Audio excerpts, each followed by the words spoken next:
le 6e arrondissement, la rue du Dragon commence au 163 boulevard Saint-Germain pour finir au carrefour de la Croix-Rouge, à la hauteur du 2 rue de Grenelle.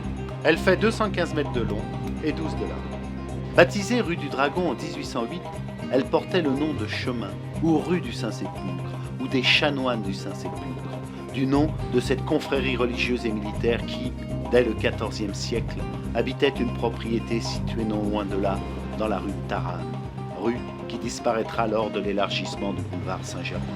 Elle doit son nom à la cour du Dragon qui fut démolie dans les années 50 lorsqu'on bâtit les immeubles modernes de la rue de Rennes, là où elle débouchait.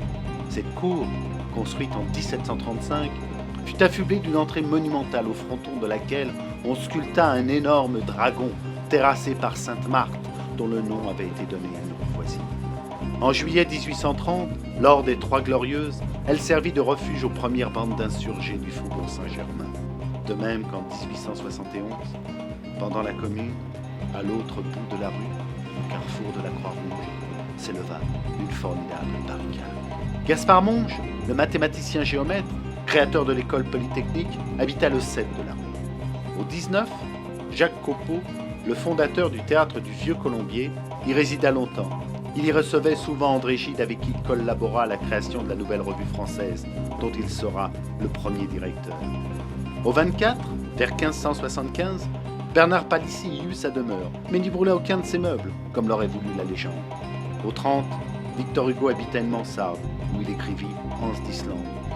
On peut se demander quelle tête il aurait fait de voir, en se penchant à la fenêtre, en guise d'horizon, cette lugubre excroissance de ferraille et de verre qui domine tout Paris. Jean Giono, l'écrivain cinéaste, quant à lui, descendait souvent dans ce petit hôtel qui n'a pas pris une ride. Peut-être allait-il dîner juste en face, dans ce petit bistrot qui lui aussi est resté dans son jus. Ici, en octobre 1963, s'ouvrait le cinéma Le Dragon, et le premier film qui y fut projeté fut Le Feu follet de Louis Malle, prix spécial du jury au Festival de Venise. Au 31, s'installa en 1867 l'Académie Julian, première école privée de peinture et de sculpture à accueillir les jeunes femmes. Bonnard, Vuillard, Léger, Duchamp, Matisse, Dubuffet, Rauschenberg, Cassandre, Mucha et bien d'autres encore en ont été les élèves.